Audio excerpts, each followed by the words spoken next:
Hello and welcome once again to the Justice Center podcast. I am your host, Dr. Jordan Cooper, and thank you so much for joining me once again on the program today. Just want to give you a quick reminder, as always, that Justice Center as an organization is supported by donors. So if you have benefited from all the things that we do, we would ask that you would go to justicecenter.org, go to our donate page there, and contribute in whatever way you are able to do.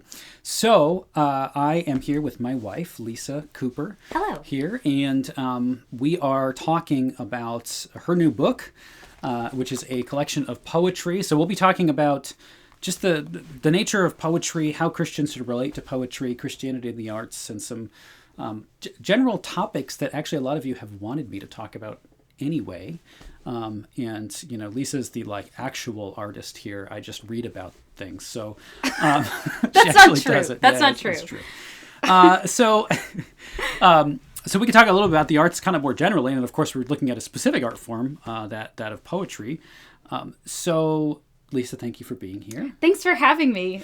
I'm excited because this is the first time I've been on the podcast and you're asking the questions. I know. So some of you probably know, if you've been listening a while or watching a while, that she's interviewed me when I've had books out, because the format is always a little awkward of me just talking about a book. So, but now I get to interview you because you have a book out. So, yay!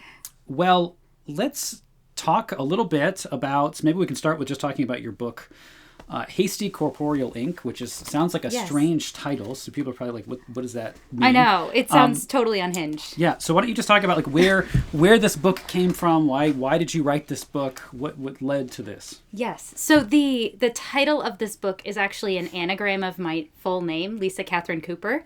So I took all the letters in my name and I rearranged them and I came up with a book title. And that sort of, the whole book project came about because I had been studying poetic forms. And I've always loved poetry. I've always been interested in poetry, even from very young age. And I really started doing this concerted effort to try and write a poem in all the different types of forms. And I don't think I hit them all, but I definitely did quite a few of them. And I ended up throwing a lot of them away because they were quite bad. But so I started in 2018 and was trying to write a poem a day for a long time. And obviously, that produced quite a few poems that I did not put in this volume, but it also produced quite a few that did. So yeah, I've been working on this all the way up through the beginning of this year before I started pitching it to publishers. So this book, I guess, has been in the works for a long time.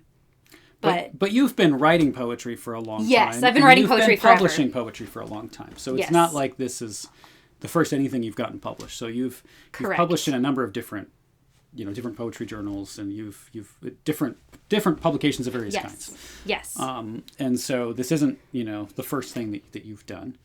Right. But this is the first full-length book of my poems. Yes. Yeah. So I think, people can tell from what you just said that, and I know the process of you writing poetry, but you can tell from what you just said that you write a ton of things and then you get rid of a lot of things.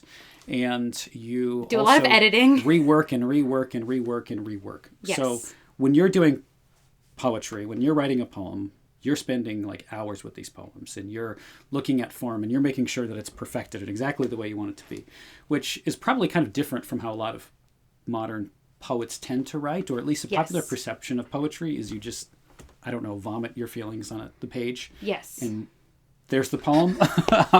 Yes. At least that's how I think a lot of people function in just the basic understanding of what poetry is. Right. So your concern has always been, I know, for form, and you're very particular about the words you use. Yes. And the letters you use and those kind of things. And that's kind of reflected in the title, right? Because I very intentionally chose every letter in the title to be the letters in my name. Yeah. So I feel like my poetic process is a little bit neurotic, probably. Yeah. But that's probably fair. It's kind of fun. In a good way. I don't mean that in a bad way. It's like that meme with the guy from It's Always Sunny in Philadelphia, looking unhinged with all of the strings on the board. That's how I feel like I write poetry.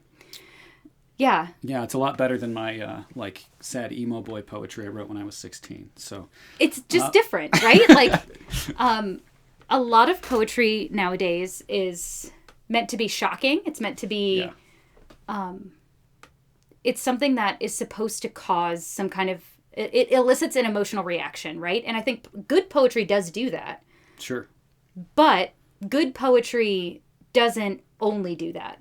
Right. And so I think when I look at poetry, my interest is also in the form of the poem, because when you're looking at a poem, if it doesn't have any features of poetry, which would include meter, line breaks, any kind of like rhyme scheme or alliteration or any other kind of poetic device, if it lacks all of those things, it ceases to be a poem. Right. And right now we live in a time where unmetered, unformed poems with no poetic devices included in them, and sometimes not even using poetic imagery at all, have become popular for a number of reasons. One, I would say, is because a lot of people are interested in that which shocks them. So they want something that's bloody or gory or sexual or something that's going to make them go, ugh, that makes me feel weird. Yeah. Two would be, it's just way too authentic, like way too emotionally vulnerable for the public masses. I think a lot that becomes a kind of voyeurism too, in a way. Yeah, no, absolutely. Where I don't need to know your personal life to that degree. Like that's not my role as the reader. Like I don't want to know that. But a lot of people do. A lot of people really resonate with that kind of stuff. And then I think on top of that, we also have this commodification of poetry through realms like Instagram, like social media, because people want something that hits fast and hits deep.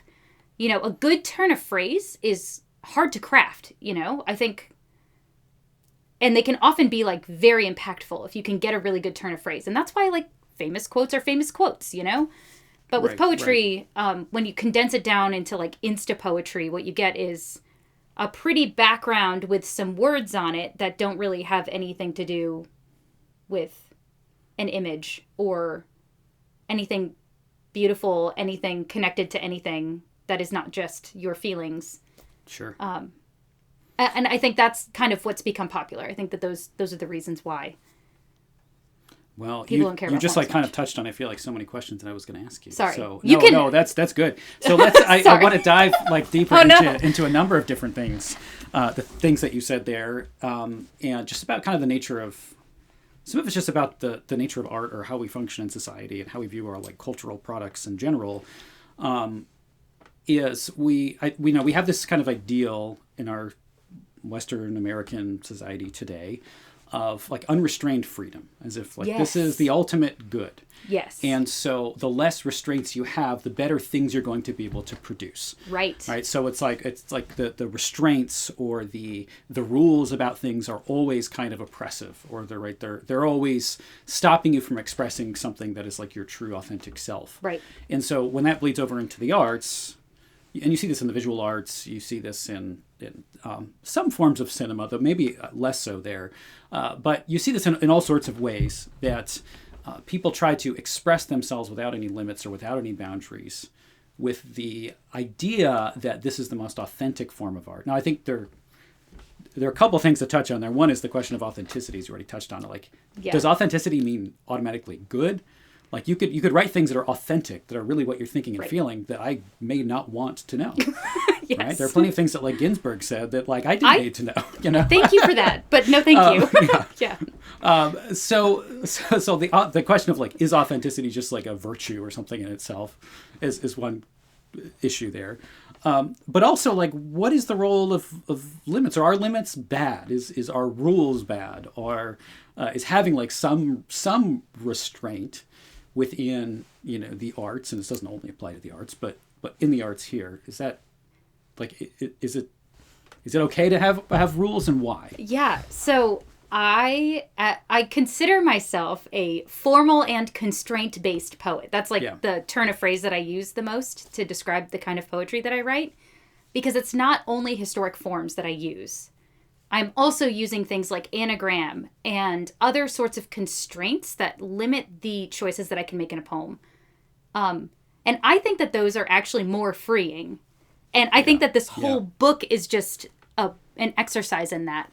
And so actually, like, I can't like show them this, but at the end of the book, I include an afterword that has every poem listed and the kind of constraints or restraints on the poem. So you can look through and go, oh, this one is a Shakespearean sonnet. I could put these in the video after. Oh, yeah. So.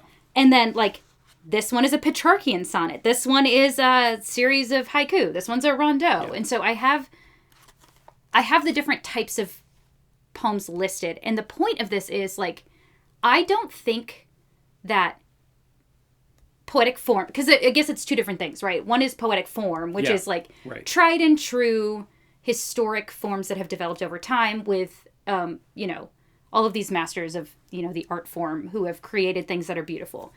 And I think kind of the quintessential thing in the English language, and this might be a hot take, is the Shakespearean sonnet. Obviously, Shakespeare created the sonnet to fit within the English language. And so the cadence of words in iambic pentameter, ba-ba, ba-ba, ba-ba, ba-ba, ba-ba, like, sounds very English. So when we speak, oftentimes phrases come out in that way. Yeah. But so these kind of forms are created and born out of like a love and celebration of the language. And some of the other forms are much harder to do in English because they were created in a different language. And then we sort of stole the form and put it into English. And right. So it's more like, it's a little bit more difficult. So, which is why there are probably more Shakespearean sonnets in here than anything else. Also, they're my favorite. And that's pretty typical, too. I mean, that's you speak English, so... I just love them. But, so those sorts of forms, I think, you can honor, like, poetic heritage by using them. I think that's part of it. I think part of it is unearthing kind of the depths of human language, because you're with those sorts of restraints that are... It's a framework that you have, that you're essentially foisting your words into and making it into something that sounds nice, that conveys your point. But there are also directional things in a poem, too. So, like, a Shakespearean sonnet is not just going to be, oh, well, here's some rhyme, and here's the pattern of the meter that you have to do. It also has a volta at the end, which is this turn in topic, a turn in purpose of the poem. And so you have all of these lines leading up to the end, and then you have something that turns the poem on its head. Yeah. And that's what makes a sonnet so impactful.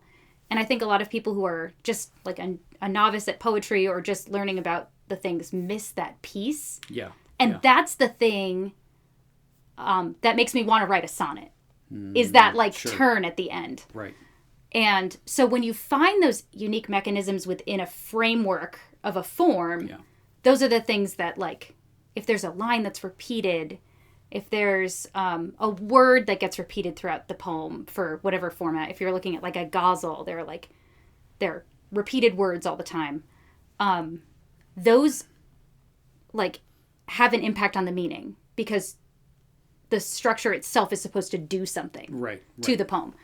Okay. But then there are also constraint-based poems, which are things like I do a lot of anagrams in this book. They're kind of unhinged. Yeah, like, this is when... And I want to make sure we look at some of these, too, because they're really cool. We will, but this is like... This is probably the stuff that makes me seem totally crazy. No, I think these are fascinating. But I take all the... really interesting. Like, I have a poem that's, like, all the same letters in every single line. And just every line is a rearranging of those same letters. Right. And that has meaning, and there's a reason why I chose that for that particular poem, and a reason why... Or you'll do things like you'll take a psalm and use all of the letters of that psalm to rewrite it and basically convey the same kind of general meaning with all those letters. Yes. Yeah. Yeah. So I have some examples of that we can look at too. But those kinds of constraints, not only do they do things with the framework, like when you have the scaffolding of a form, you're going to get this sort of beautiful...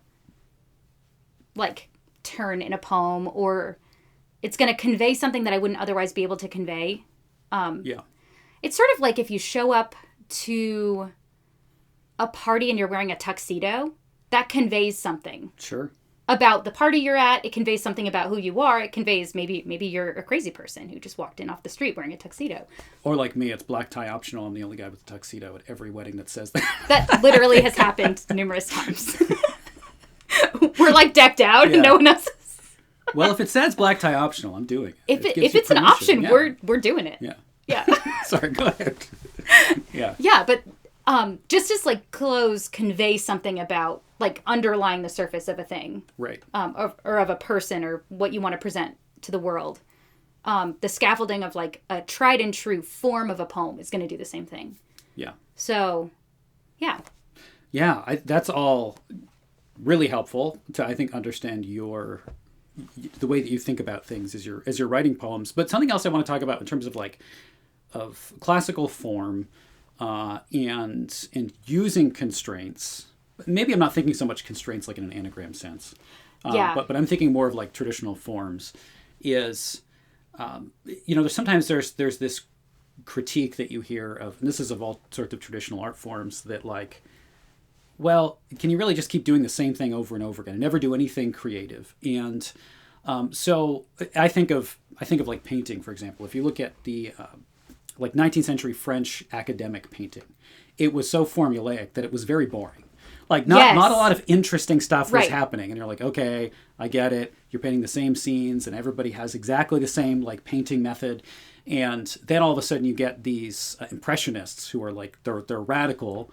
And the impressionists are all of a sudden painting very differently than what was required in the French Academy. Now, what I really like about the impressionists, a lot of the early modern artists, is that they know the forms and they know the techniques that are classical or traditional, and they know the motifs, and they mess around and experiment with the motifs. Exactly. Right? So there's this idea of like, you can break the rules and do interesting things if you're purposefully breaking the rules and know what they are, right? So yes. So like if you're creating art and you don't actually know the history of art, you don't know of all different forms, you don't know the general forms, you don't know the motifs. Well, then you're just throwing random junk together, and right. So and you're not doing anything interesting because it's not thoughtful, it's not purposeful. Right. So my question is in terms of like poetry, how do you think about what does it mean to break form, right? Or is it that we need to write like you're living in 16th, 17th century England, right? And just have all the same themes and so what does experimentation look like in a way that like honors form but is actually creative?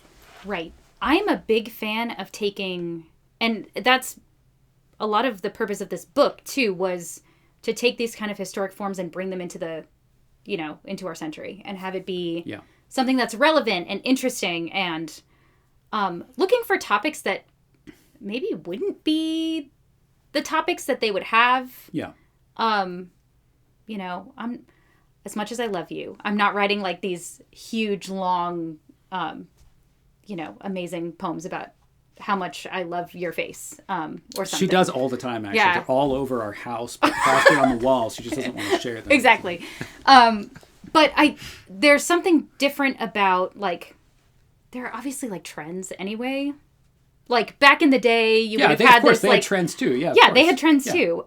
We just have those trends kind of recorded and we elevate them in a way that, like, maybe we shouldn't. The whole, like, pining after someone else's wife was like a weird choice for a while there in poetic history. That was, like, a big trend. Just like some of those medieval troubadours. It was like exactly. Pining after the married woman. Yeah. Kind of weird. Probably not great. Don't do that. Yeah. But I do think that I don't know, there's so many ways that you can kind of bring things more contemporary, right? Like, obviously our language is different. We're not going to have the same kinds of turns of phrase. There's going to be more modern phrasing as well. So you're not going to say things in this very, like, high-flung way that maybe, Shakespeare would have, or or whoever else. But I think the experimentation that happens when you break form intentionally is really cool too. Yes. So if you choose to write a sonnet and set it up and have, for whatever reason, the last couplet doesn't rhyme, and let's say you're writing a poem about things falling apart. Like that would actually be kind of like a fun and interesting choice. Right. Because it's intentional, which would be different if somebody just like didn't know how to write a sonnet correctly, right? Exactly. And did it accidentally, yeah. And so I think a lot of the poems that I see kind of coming out in the popular world right now are this kind of the purpose of the poem is to be self-expressive. The purpose of the poem is to make a splash politically, or to make a commentary on something, to say something really meaningful. But I don't think that's the point of poetry. Christian Book always says that this is, if you have something really meaningful to say, you should write a press release. Yeah. Like that's the form that it's supposed to take. Sure, if you're really meaning to do that. It shouldn't be this like poetry is like this way that I'm going to convey some super meaningful message. Yeah. Because, fun fact, no one reads poetry. No one cares. So I'm hoping that you all care when you listen to this, but we'll see. Yeah. So poetry isn't just political activism.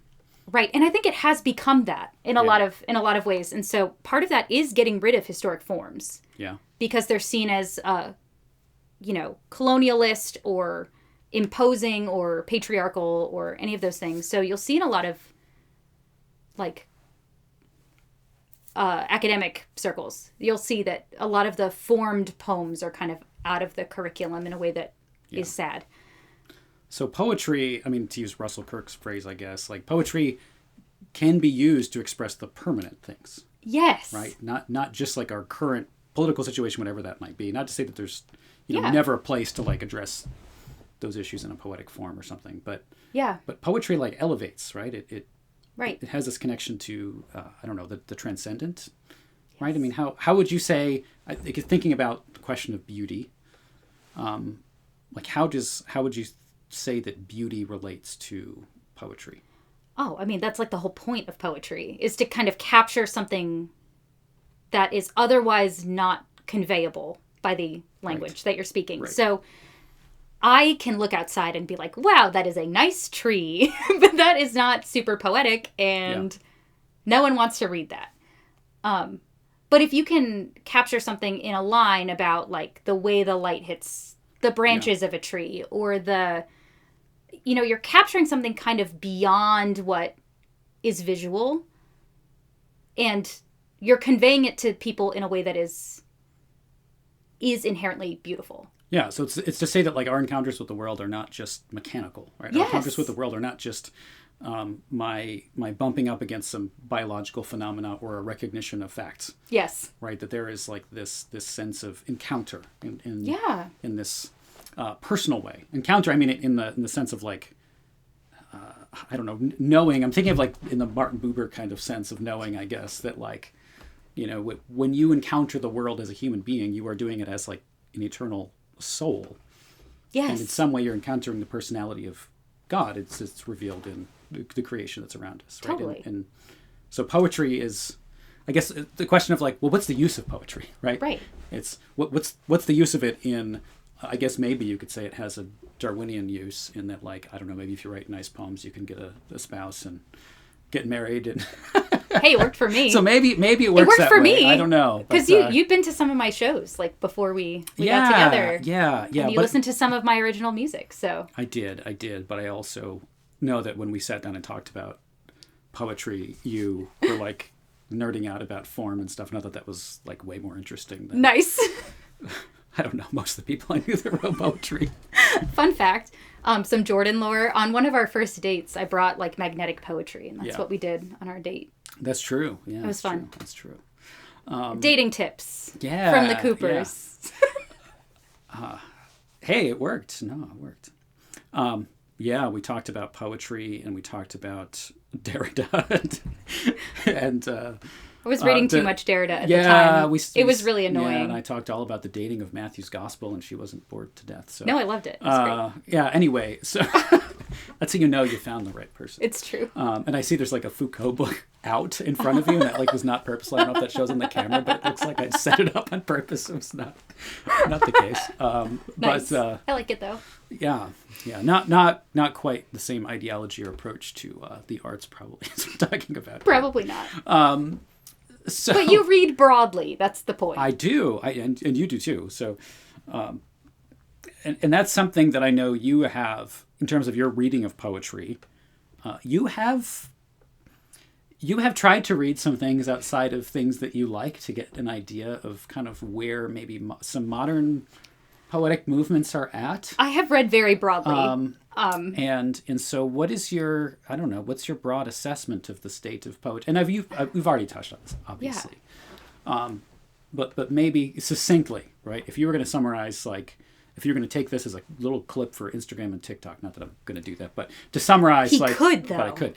But what is the problem with like a lot of modern poetry? A lot of modern. Concisely.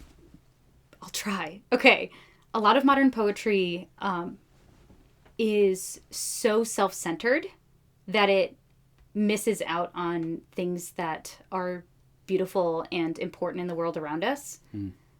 And I think that that's kind of the point of poetry in general, is to capture something unique about us or the world around us that is not just broadly confession or self-proclamation, I guess. I also think that poetry is often, because the sense of self is so present, all poetic devices get thrown out, and then you end up with just things that are only political or only shocking, and that is bad. So, for example, flarf is a movement in poetry. Sounds crazy. It is crazy. Flarf is just as disgusting as you could possibly be. It's meant to be shocking and disgusting in every way. And it is, because it's... But at some point, like but at some point you can no longer shock, right? Exactly. Shock value, like what do you do now? I mean, everything is... Yeah. If you're just trying to like outdo yourself with what's shocking, at some point, nothing is shocking anymore. Yeah, and that's just not the impression I want from poetry. Anyway, I want to be moved to feeling something or seeing something or experiencing something. Yeah. Yeah, absolutely.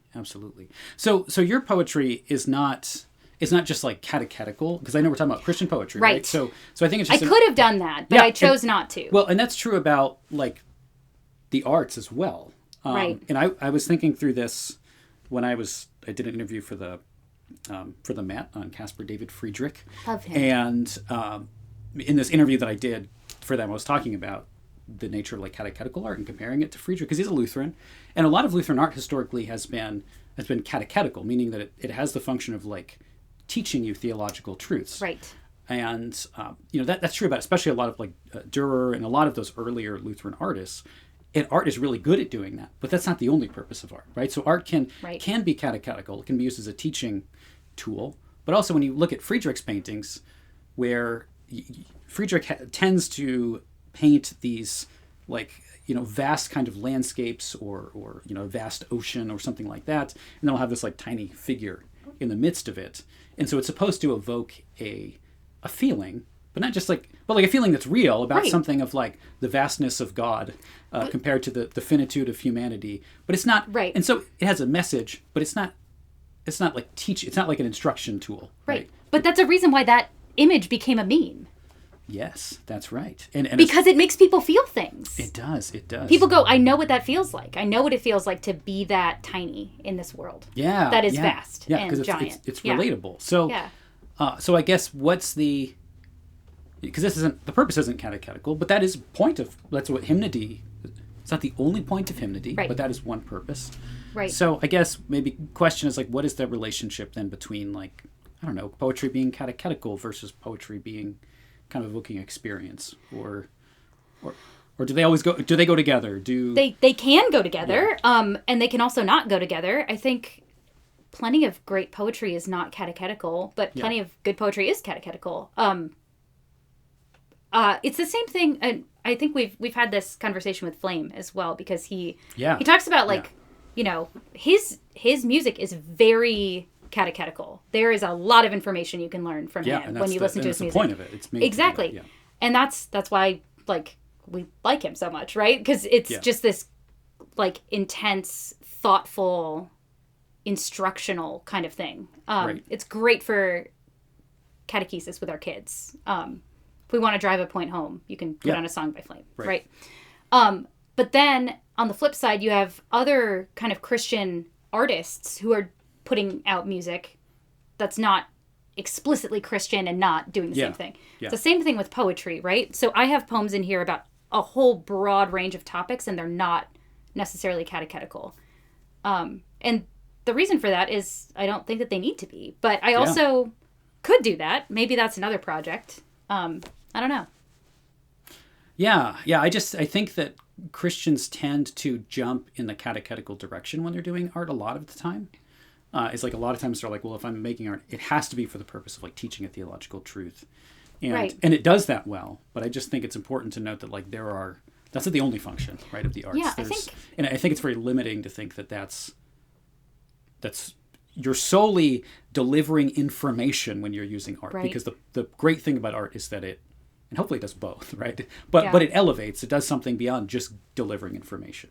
Yeah, for sure. I think that there is something very beautiful just about using words to articulate things about the world in general. Yeah. And to create something with words mirrors the way that God has created the universe using his speech. And so there's something very powerful, I think, about art that uses language, and that would include, you know, music writing and hymn writing and, you know, writing prose and writing poetry and all of these things. You have such power when you can wield words well. I think there's something beautiful about just harnessing that power in a way that is creative, and that in a way mirrors the creativity of God as we mirror him, you know, as his creation. And so that's an important part of the theological background. Another part of the important part of this kind of theological background that I want you to talk about a little bit, and then I want to get into the nature of just kind of how do you define poetry? Because we've talked kind of around this, but like what exactly is it, or is there a definition? And then I want to look at actually some poems so we can look at what you're doing. Yeah. But one theological thing I feel like we've talked about this idea but didn't touch on exactly theologically, which is the idea of limits. Yes. Like there's a biblical background to this idea of humans functioning within form or within limits. I should have talked about this earlier when he asked me about it. This is I didn't ask you explicitly, so it's well, okay. I mean, I should have picked up on it. Yeah. But no, go ahead. Yeah. So when God created the world, he didn't just create things like totally randomly. He wasn't just like vomiting out things that, like to just fill up the space, right? God created the spaces and then he filled the spaces with things. And so there are limits to what humans are allowed to do in the garden. They're not to eat of the tree of the knowledge of good and evil, and they are to eat of literally anything else, and they chose the one thing they couldn't do. Mm-hmm. But God created us with limits for our good, and I think it shows us that kind of division between us and the Creator, that we can't have everything that we want when we want it, which is a hard lesson to learn, I think, for everybody, especially like children. You know, for those of you who have children, you know what it's like to walk alongside someone who's learning that lesson. But God had to do that with Adam and Eve, and it did not go well for them, unfortunately. But I do think, like, that's the point of the law, too, right? When we look at God's law, he gives the 10 Commandments to the people of Israel saying, as my people, here's the stuff that I want you to do. Yeah. So when you live as you are as a human, which is, like, made in God's image, bought by his blood, redeemed by him, there is a pattern of life that is the most fulfilling. Yeah. The best reflection of him, the best way of participating in the world. And that means like just on a very practical level, like first use of the law stuff, right? Like if you don't commit adultery, your marriage will be better. Seems pretty obvious, but it apparently was not very obvious because God had to spell it out. If you don't steal stuff, your relationships are going to be better with people. If you don't murder people, people will like you more. Generally, that's Generally. the case. Yeah. So I think there's something very like God has created us to live within limits, but the limits are for our good. Yeah. And so that is like a beautiful way, I think, to kind of look at creativity as well. When you bring limits to the table, it actually lets you thrive more. It gives you more of a vehicle to be creative and come up with things that are like really interesting and bizarre. And I don't know.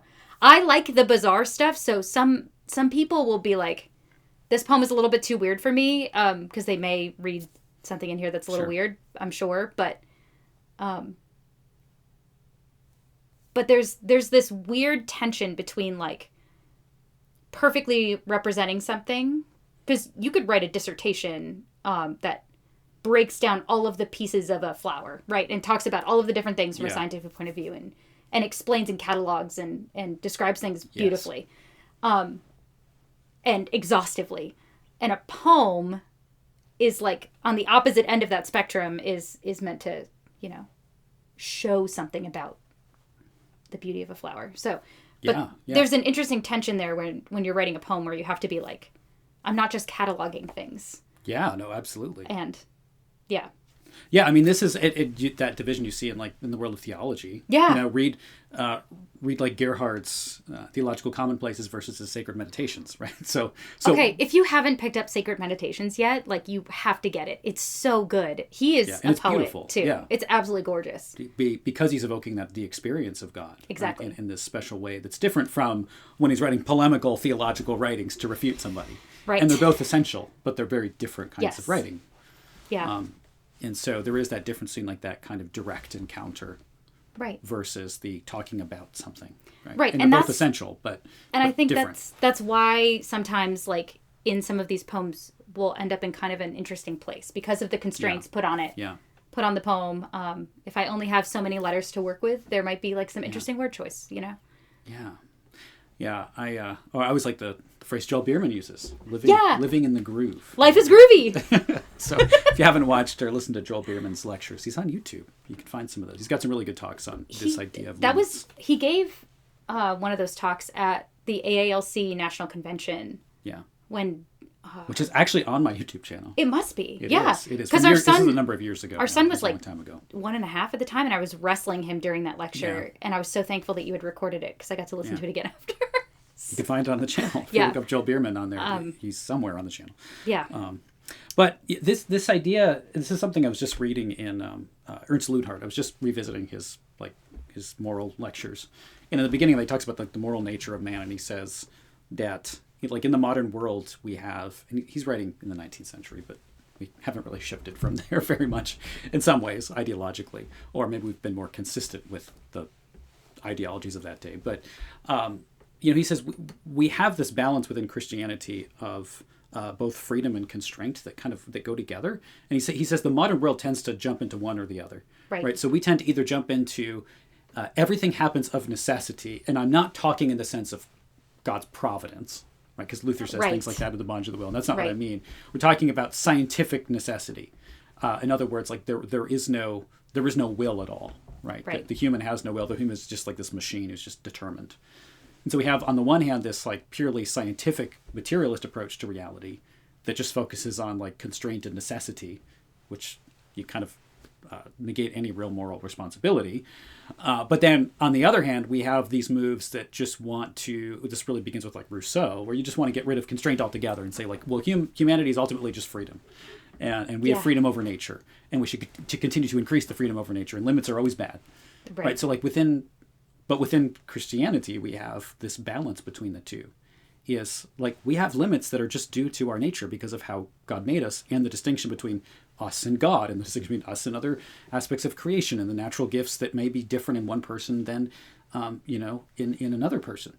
And I think he actually used the example of poetry or creativity. Cool. That somebody who's just like not born they just don't have a very creative mind. Doesn't mean they're not like a good moral person. Doesn't mean that they don't have gifts. But like you can train somebody to some extent to like know, say, poetic form. But if they're just not creatively minded, they're probably not going to be a very good poet, right? No matter what. But that's just because that's the constraint due to their nature. And it's not a negative thing. It's just a reality. Yeah. So we have to somehow work within that tension or balance between like freedom and restraint. I think a lot of times in our culture too, we've sort of obscured that distinction to be high class and low class. Yeah, sure. Because what is high class is this kind of formalized thing. And maybe that's inaccessible. And what's common, what everybody gets is, the pop music stuff or like the lower class stuff. When in reality, like... But I feel like you're saying that because you grew up in Connecticut. I don't think most of the country does that. Really? Like, I don't know. I feel like most... Maybe. Maybe I'm just bougie. Sorry, everyone. We're on campus here at the Ivy League. Cornell, they don't prize form like at all, right? There is no they don't now. They don't now. So there's been this massive shift. Yes. So there is that perception of that like maybe still exists with certain older generations in certain parts of the country, but I don't know that it's.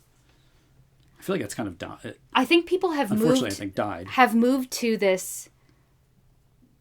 The formal being this kind of like high culture thing is inherently condemnatory toward people who can't understand it. And therefore there's been this big shift. I agree with you that there is a big shift. But I think that's why. I think that's kind of at the root of it is that like you're judging me if you do this. Yeah. Exactly. Yeah. I never hear that. I don't know what you're talking about. But the reality is though, if you sit down to write a poem and you have to operate within a form. Yeah. And you have to use a constraint on, like, whatever it is. Let's say you have to rhyme in your poem. That rhyme scheme is not going to inhibit the creativity that you have. Right. And it's not going to inhibit the message that you need to convey in the poem. What it will do is it will enhance it if you do it well. Yeah.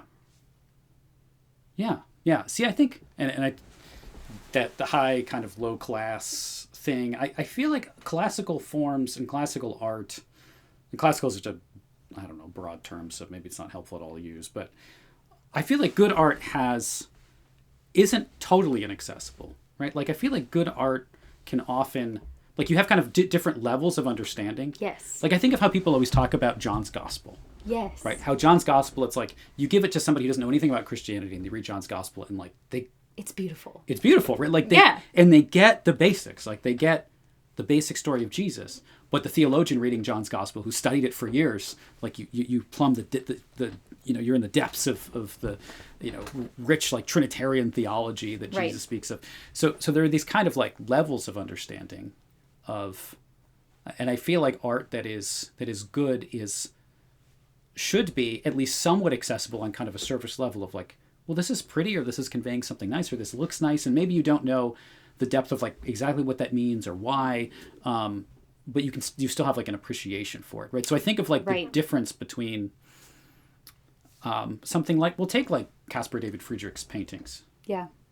People, there's a reason why people grab onto them, they like them, they relate to them, and the person who like just sees it and is like, that's pretty, I get this, I like this, but maybe doesn't know about like anything about technique or what's going on in the 19th century, or like they may appreciate it on one level, but then if you delve deeper, you appreciate it on a fuller level, right? But that's different from something like reading James Joyce, where he's like, I'm going to write as inaccessibly as possible. So, if you read Ulysses, and I don't recommend anyone reading that book, I despise it, but that's. And I know it's supposed to be like one of the greatest books of all time. But man, I read this book and I'm like, I've read a lot of literature. I understand a lot of references. But man, reading that book, it's so inaccessible. And all these people are telling me like, well, you need to take a class on it. I'm like, I don't want to have to take a class on a novel. To me, that says that you're not doing your job well. Right. If there's no understanding, unless you have like tons of background, you know what I mean? I don't know. Totally. Maybe I'm totally off topic here, but Yeah. But I feel like poetry, like I think the person, and maybe some of the forms may be a little bit more like odd, right? Yeah. That maybe are a little harder to connect. But I think for the most part, people reading what you're doing, like they'll generally understand the message you're trying to evoke. Right? I hope so. And they may appreciate it for what it is before they even get into trying to understand, like, what are you actually doing with the form here? Yeah. But that brings like greater appreciation. Right. You know, and so let's talk a little bit about, well, as I said, I was going to ask you the question, how do you define poetry? This is a great question Yeah, for I know. like 45 minutes 45 into minutes this in. thing, Yeah. we're like, Yeah. but we've talked a lot about it, but and like kind of what's maybe not good in poetry, and you've said what isn't poetry when it doesn't have certain Right. elements. Poetry is metered, formed words that follow specific patterns to convey meaning. Okay. So, and there are variations on that, obviously, Sure. but like Yeah. at the base level, it uses poetic devices. So that's different from prose, Correct. and not just because it has more line breaks. Correct. Like there's something inherently distinct about the form of Correct. communication that is poetry. Okay. Right. Yeah. I think that's just important to communicate. Yes. Because sometimes people. Line break is a poetic device, which Sure. I think a lot of people don't realize when they're writing poetry for the first time. That line break is actually meant to do something in a poem. Right. Yeah. But it's not to basically just take what are prose or a nice thought that might be written well And make it look- and then make it look Yeah. poemy, right? Yeah. So there's something more to it than that usually. Yeah, that actually is something I didn't Yeah. do in this book. I didn't do any concrete poems, which would be those that are shaped in a certain way on purpose. Yeah, sure. And I know you're using it in kind of this baseline, like, Yes, take prose and make it in the shape of a poem. But yeah, just saying. Yeah, but there are those poems that are purposely like they're setting up an actual picture. Right? Yeah. With There's a balloon or there's a dog or like they shape them in a certain Yeah. way. That there are creative ways that you can form prose into a poem to be a concrete poem. Yeah. So ideally it would still have poetic devices in it and images. Yeah. So let's look at a couple of your poems. Okay. So, and I know we don't have We don't have a ton of a time. ton of time here, but we've got a little bit of time I want people to actually, we've talked about all this. Now let's actually look at some of your. Yeah, I'm not a good poetry reader, but I can try. I can read it for you if you Yeah, want. yeah. Ooh, we can make Jordan read poems. I'm an expert poetry reader. No, that's not true. No, I'll read one, and then I might make you read the next one. Okay. Actually, we'll start with this one, because this one I think is more accessible. This is actually one of my favorites in this book, and I like it because it's very like inspired by Gerard Manley Hopkins, who I love. He's amazing. There's always these like very shocking images that he draws out in his poetry that give you a greater appreciation of God and his character and or the creation that he has created. So with those things in mind, this is a poem called Forging a Sunset. The molten metal pools within the mold, and red-hot iron will flash with hammer's strike. Sparks fly abreast and rest by skyline's fold, while wet deep darkness wrenches downward light to sleep. Beneath horizon cool to touch. What once was light refracting round the sun, striations of the evening groping clutch, as moonbeams marble renders skyline numb. The furnace of the day a stifled glow, extinguished till the work resumes anew. Yet all at once the thousand starlights show, breaking forth through blackened nighttime's hue. The Maker rests, his daily work complete, and comforted the calmed creation sleeps. All right. So that's a Shakespearean sonnet. So as you can, the beginning of the poem kind of sets up this image of God as this metal worker, which I think is kind of like a fun idea when you're thinking of the sunset, you know, with sparks flying and all of that. And then at the end, you have that volta, that turn, that is all of this like grand stuff is happening in a sunset, and then it's dark and quiet. Yeah. So, is there anything else you want to share about any imagery or anything? I don't know. You wrote the poem. It would be easier if you had questions. Okay. Isn't that the point of this? Yeah. Well, I want you to be able to kind of talk through, your process, or what you're thinking through as you're writing these things, or things that you would want people to, notice. Yeah, or, I think this one is much more straightforward than some of the other ones I've written in here. Obviously there's like light and dark kind of competing in this like interesting way in this poem, and I don't know that I have a lot more to say. Yeah, that's okay. We can go to a different one that you feel like you could explain. Some more. Oh boy. Okay. She explains all this stuff to me, so I know that you. Yeah. But if you'd rather go to. But maybe the next one, the one on the other page here, is a better reflection of something that I can kind of explain more. It's a little more harebrained. Harebrained is good. That's fun. Okay, this is called Startle. This was originally published by Ecstasis magazine, so shout out to Ecstasis. They're awesome. If you don't know them, you should look them up. They're cool. Okay. The birds have gone silent. Sensation held bright eve. Native threshing bees, old beings. The loved tarnished stars die, high, noble event. And in sight, beetles hover beneath, thrive. Godliness beat, no light shred in eaves, doth evening reestablish. Disaster be the novel nigh, the birds have gone silent.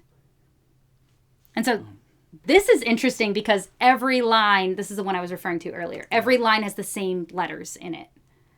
So I took the birds have gone silent and just rearranged the letters. And so every line has those letters in it only. And so the goal of that was to evoke this kind of startle, like this sense of like not breathing and not moving. But to limit yourself with those specific letters. Yeah. Yeah. And that's kind of what came out of messing around with the letters. Yeah, this poem. It's pretty amazing that you can come up with anything coherent at all doing that. It impresses me anyway. Thanks. Yeah. So this is a good example of like how I used anagram to be this constraint to evoke a feeling. Yeah. Because you can tell when you're reading it, there's something weird about this poem, right? Yeah. Like some of the turns of phrase are kind of bizarre, or like. But that's the beauty of like you have to be creative with word choices to express something in a way that you wouldn't be able to express otherwise. Exactly. Because you have to think in strange ways that you wouldn't think normally. Yeah. It also forces you to use punctuation in a really interesting way too, because you have to move the poem along in a way that makes sense. Right. And obviously people aren't hearing that as you. I know. Sorry. And they're not seeing the line breaks, And those are essential elements, to what you're doing, of course. But. Right. And so, you'll see that if you get the book and you read it. But but that's a good example of one of the more kind of difficultly organized ones. Yeah. Well, you have a couple others here. I do. Let's see. I don't know what I want to read, actually. Here's a good, like, you have a theology audience. I do have a theology audience. They're going to be interested in this one. Okay. Maybe. And then maybe I'll share another anagram with you guys just for fun. Yeah. So you like the anagram? I don't know if you have one of the scripture. I do, okay. And I brought my Bible too, so we'll do that. Cool. But do you want to read this one? Sure. Make him read my poetry. Abishag the Shunammite. Yeah. Lots of poems about Abishag. Yeah. No, there's just the one, but this one is a chiasm, which I can explain after. Yeah, which is a very. It's a very biblical Every form. student of biblical studies knows about chiasms. Exactly. So I had to fit one in somewhere, and I thought that this was an appropriate theme for one. I think Peter Lightheart would appreciate it. All right. Love him. The cold creeps up, I feel it in my bones. Her hair is soft, she holds me like a robe. She looks upon my frailty and, sweet, her hands of duty wrap my hands and feet. While rabid dog, my son, fights for the throne, and bids to make the lovely girl his own. Her hands prepare me, gently for the grave. Her eyes cast down, and carefully she staves away my fears. I touch her hair so smooth, has cold embraces. She has power to suit. Yeah. So, if you know the story of Abishag the Shunammite, she's the one who is preparing King David for his death. Yeah. And, so a chiasm essentially works like an X. And so it starts out like the first line is also kind of the same theme as the last line. Second line is the same as the second to last line. And it kind of works inward until you get to the center, which is important. So whatever the center is like kind of the conflict of a thing or the difficulty. And that's where this poem kind of intersects, is at that moment where it's talking about his son, kind of like threatening all of the things and fighting for the throne. Yeah. No, that's great. So why don't you... Okay. We can do this as we end here, maybe. The anagram, the last one. The anagram, yeah. Okay, so North American Anglican actually published this one first. So shout out to North American Anglican. This is called He Informs Do. And so I took... Here, I have my giant Bible here. I took Proverbs 9, verses 10 through 12. And I took... This is NKJV. I took all the letters and I rearranged them. And the idea was to... I did this kind of psalm project or like scripture project where I took little pieces of scripture and rearranged them. And the point of that was to see, like, when you're taking God's word, and even if you bring it down to like the tiniest nuts and bolts of the thing, which is just like literally letters, that's what we have in English. And you put it back together again, it still conveys the same thing. Yeah. Or it can convey the same thing, which I think is really interesting. So, okay. So, Proverbs 9, 10 through 12. The fear of the Lord is the beginning of wisdom, and the knowledge of the Holy One is understanding. For by me your days will be multiplied, and years of life will be added to you. If you are wise for yourself, and if you scoff, you will bear it alone. Okay, so this poem is called He Informs Do. Yellow field yields fine wispy fiber, your glory ordinary. Fatuous gold, as wisdom to heathen, woefully fractured. For you off lies. You add beam to leafed wind, I find you in one lone leaf. Oh, but arise, be enlightened, say Israel bow to the king, he informs do. Very cool. Yeah. Yeah. So that's a good example of just one of the more like technically difficult ones. Yeah. Yeah.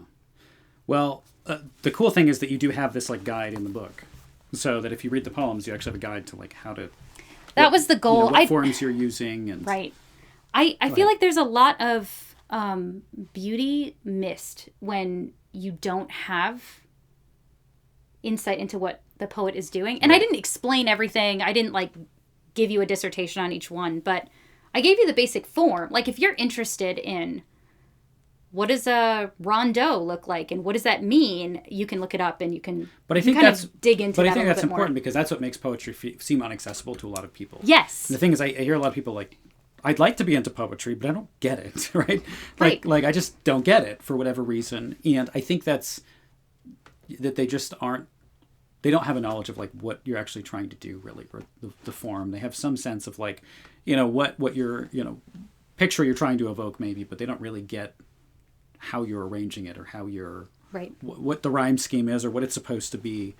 And I think that makes this book pretty accessible to people in a helpful way. I hope so.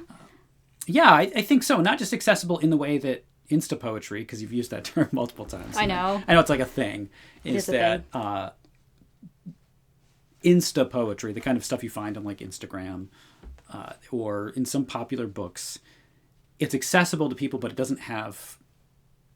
It's not good poetry. It doesn't have bones. No, not at all. So it's just that surface level understanding, and because it's very surface level, people can get it. But that's not real poetry. It's not good poetry.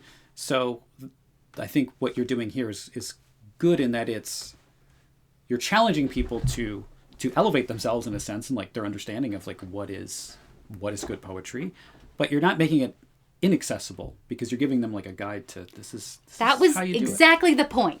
Yeah, which I think is great. And I don't think Yeah. that a lot of people really get that Yeah. often. Yeah. There are people who do much more like interesting, fabulous things with words and letters that I could possibly imagine, right? Like if you pick up an Anthony Etherin volume, you're going to see him do palindromes, like literally he can write a sonnet and have it read forward and backward. And he can just do insane things. But he has an endorsement on your book, too. He does. So. I love him. He's the best. But there are poets out there who can do technically like insane things. But if you don't know what they're doing, it's kind of sad. And Anthony is one of those people who puts a key kind of in the back of his books. Yeah. And I love that he does that.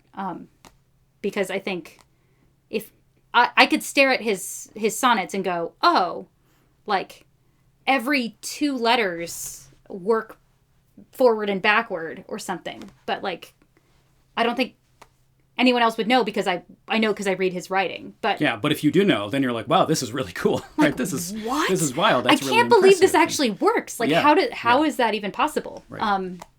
But yeah, there's some really so my hope was that for a lot of people who find poetry inaccessible, who maybe are interested in like this book is very theological in some ways, and then it's also very like not. Right. You know, I mean, there are plenty of things that are just interesting ways of playing with words and things like that. But I've got a lot of nature poems. I've got a lot of like wrestling kind of with memory and like what that means and how that works. So my point is like this hopefully will help get your foot in the door.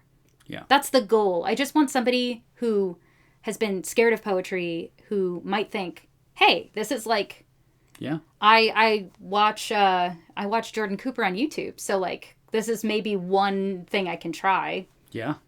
It's like a pretty cheap way to get kind of a crash course on the different types of poetry. And then if you're interested in a specific type of poem, if you're like, I love sonnets, like you can go pick up John Donne and read some sonnets and go like, wow, these are phenomenal. Or like Gerard Manley Hopkins. Or if you're like, wow, a sestina seems really cool. I should look up more sestinas and you can read more about those or whatever. So the hope is just to like open the door to some kind of understanding or some kind of care or concern for like what is beautiful about poetic form. Yeah. For people who maybe don't know. Or maybe if you're really into poetry, maybe it'll just be like a fun exercise. Just to like read through all the different things. Yeah. See if you can identify without looking in the back. Yeah. I don't know.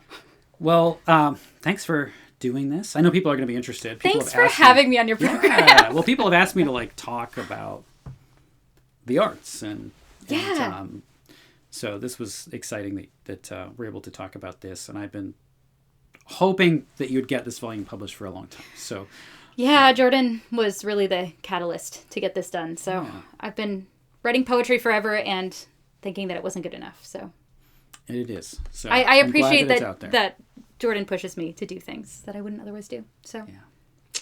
Well, I'm good. sure that everyone who buys it is also happy about that because now they can read it. So this is great. Well, hopefully. I'll put a link to the book below in the description of the video here. Yeah, you can get it on Amazon or Barnes & Noble. Like if you get a Barnes & Noble gift card for Christmas, beautiful. Yeah. You can use it. Yeah, you can find it all over the place. And any of those online retailers. Yeah, Whitman Stock also sells it directly from their website because it's put out by Resource Publications, which is like an imprint of Whitman Stock. And where can people find you if they would like to find you? I'm on Twitter at Lala Lisa Cooper. And then I'm also on Substack now.